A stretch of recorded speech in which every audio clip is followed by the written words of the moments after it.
চাকরি তুমি করেছো চুরি, গদি ছাড়ো তাড়াতাড়ি। গোটা দেশের মানুষ আজ এই স্লোগান দিচ্ছেন।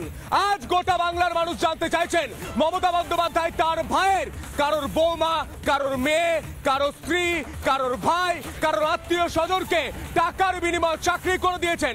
আর ভুগতে হচ্ছে বাংলার যুব সমাজকে, ভুগতে হচ্ছে বাংলার তরুণ প্রজন্মকে। আজ মমতা বন্দ্যোপাধ্যায় এবং এসএসসি, রাজ্য সরকার এবং এসএসসি যদি চাইতো তাহলে অভিজিৎ গাঙ্গুলির বেঞ্চে যোগ্য অযোগ্য তালিকা দিয়ে আজ যোগ্যদের বাঁচাতে পারতেন, আজ বাংলার ছেলেদের বাঁচাতে পারতেন। আপনারা চুরি করেছিলেন টাকার জন্য, আর এনাদেরকে রাস্তায় বসিয়ে দিয়েছেন। আজ বাংলার যুব সমাজের কণ্ঠস্বরে এই সন্তু পান প্রশ্ন করবে বুক চিতিয়ে চোখে চোখ রেখে। এবং লাই হচ্ছেটাকে আসবো আলোচনায়। তার আগে আজ আপনাদের দেখাবো বিধানসভার সামনে আজ স্লোগান উঠলো, চাকরি তুমি করেছো চুরি, গদি ছাড়ো তাড়াতাড়ি। প্ল্যাকার্ডের ছবিগুলো দেখানোর চেষ্টা করবো। তার মধ্যেই আমি যারা রয়েছেন আমার অনুষ্ঠানে তাদের সঙ্গে পরিচয় করিয়ে দেব।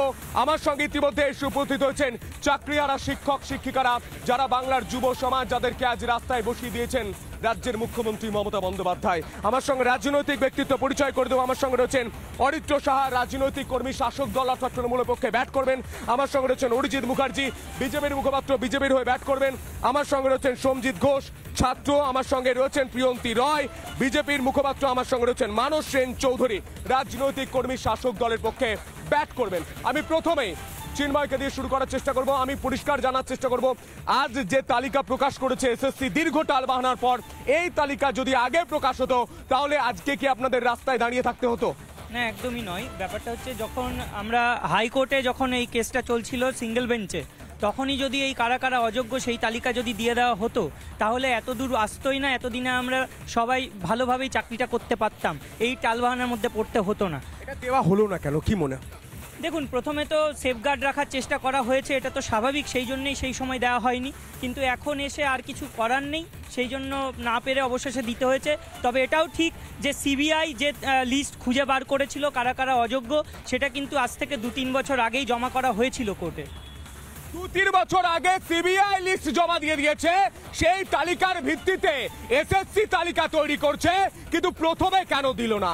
কেন তখন দিল না? তখন দিলে তো আজ এনাদের বাংলার যুব সমাজের, বাঙালি বাঙালি করোনা, এনারা বাঙালি নয়, এনারা বাঙালি যুব সমাজ, বাংলার তরুণ প্রজন্ম আজ রাস্তায় বাটি হাতে দাঁড় করিয়ে দিয়েছে এই মমতা বন্দ্যোপাধ্যায় সরকার। দেখুন, সিবিআই যে তদন্তটা করেছে, এরকম আমরা বিগত দিনে 2014 সাল থেকে 2024 সালে এরকম অনেক তদন্ত দেখেছি যে এরকম পুরো ভারতবর্ষে 25 জনেরও বেশি নেতা যাদের বিরুদ্ধে সিবিআই তদন্ত করছিল, কিন্তু যারা বড় বড় কথা বলছো, একটা কথা বলো, সিবিআই না এলে, ইডি না এলে আমরা জানতে পারতাম পার্থ চট্টোপাধ্যায়ের বান্ধবীর খাটের নিচে 50 কোটি টাকা রয়েছে, আমরা জানতে পারতাম চাকরিগুলো জলের দরে, এই তৃণমূল জলের দরে ফলের রসের মতো বিক্রি করে দিয়েছে, আমরা জানতে পারতাম এনাদেরকে রাস্তায় বসানোর জন্য এসএসসি এবং রাজ্য সরকারের ভূমিকা রয়েছে, জানতে পারতাম।